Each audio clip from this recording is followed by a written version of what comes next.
As you learned in a previous video, it isn't enough today to write a business document. You must also design it. Because of the digital revolution and especially the World Wide Web, document design is a necessity today in the professional workplace. Let's consider these document design basics. First, know your fonts.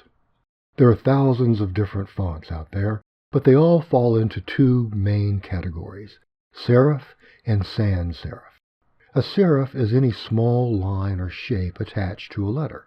Popular serif fonts include Times New Roman, Garamond, Palatino.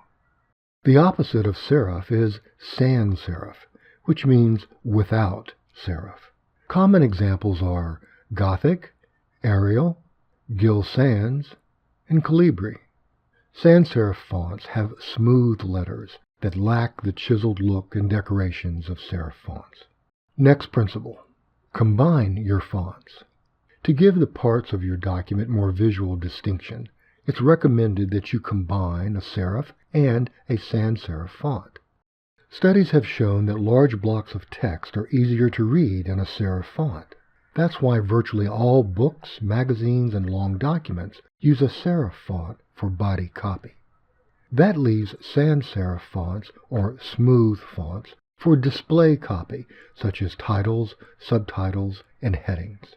Let's apply this principle about fonts to a common type of business document, the executive summary. First, we choose a serif font and a sans serif font to use throughout the document. It's often said that different fonts express different moods. To avoid having too many moods in your document, limit the number of fonts to 2. If there are elements like sidebars, pull quotes, and so forth, you can use a third font for them. Today, one of the most frequently used serif fonts is Times New Roman, but don't hesitate to use a serif font more appropriate for your audience and document. For this demonstration, let's change the body copy to Times New Roman with a point size of 12, which is also common. Now we must decide on a sans serif font for the title and subtitles. Because of the dominance of Microsoft Word, Calibri is the most commonly used sans serif font today. But again, don't hesitate to choose a sans serif font you think is more appropriate. After changing the title and subtitles to Calibri, we have to decide on size. Now the design rule about size is this: there must be at least a 2-point size difference between elements for their difference to be noticeable to the reader. So, if our body copy is 12-point, then our subtitles, the next level up, must be at least 14 points. And the main title must be at least 16 points. So now the document would look like this. To gain further visual distinction between the parts, we can also apply bold-facing, and of course, we will want to center the title on the page. Okay, looks good, except perhaps the main title needs to be increased to 20 points to command attention as a main title. There you go. One other design element to notice is white space. The white space between elements of equal weight must also be equal. In this case, we're using block paragraphing, no indentations, which is the most common type of paragraphing on the web and in business documents. Therefore, we have a single blank line separating each section throughout the document. No more, no less. Now we have a document with a title that dominates the page, sections clearly defined by white space and subheadings, and an attractive blend of serif and sans serif fonts. However, there's still more to do. Another key principle of contemporary document design is to prefer list over paragraphs. There are two types of list: an unordered list, often called a bullet list, and an ordered list, one that is sequenced by numbers or letters. The principle of prefer list over paragraphs can be applied to the purpose section of this executive summary, which is one long sentence with a series of 2 phrases. Let's put a colon after 2 and make a list.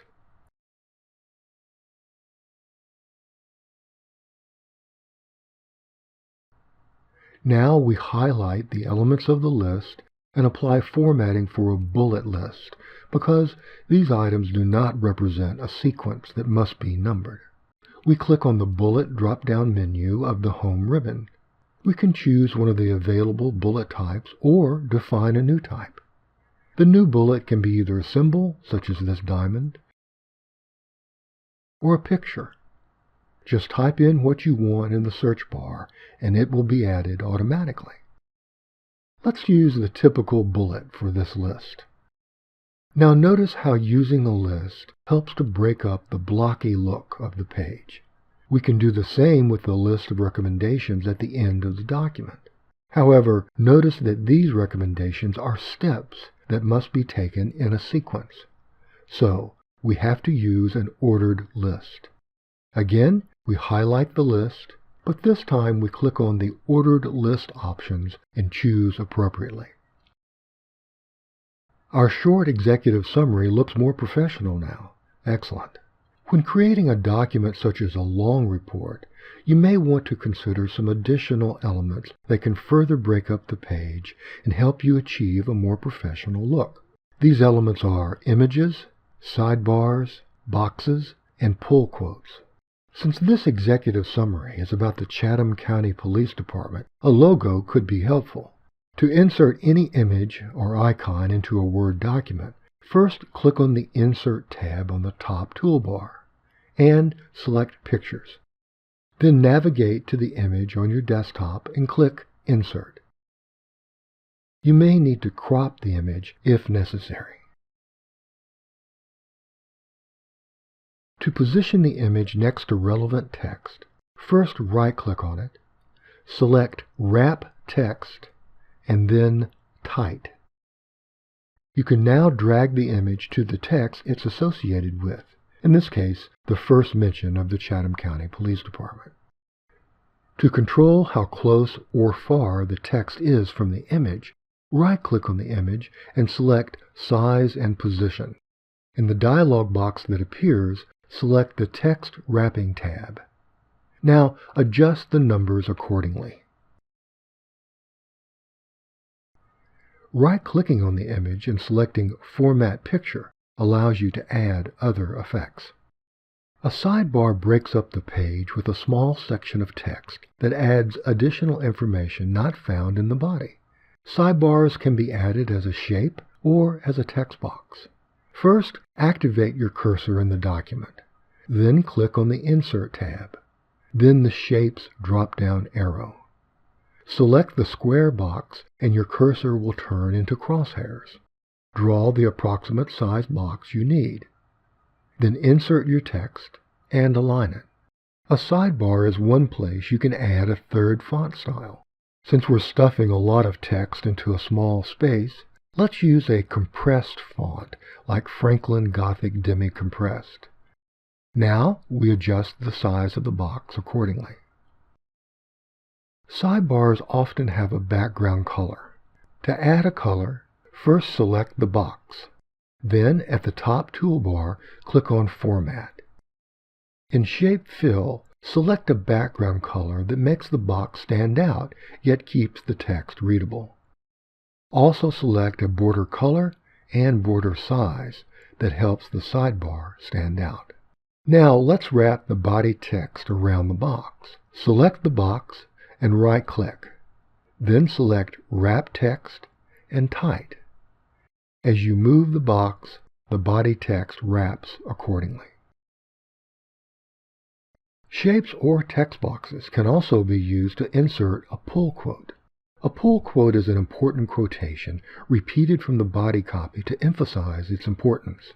A pull quote uses an enlarged point size and often bold facing to achieve its effect. In our executive summary, perhaps the key finding is that dispatchers do not view supervisor feedback to be helpful. To emphasize this important finding for our executive, we could use a pull quote. First, draw a text box. To do this, click on Insert. Go to the text grouping and click on the drop-down arrow next to Text Box. Look at the bottom of the dialog box and click on Draw Text Box. The cursor turns into a crosshair.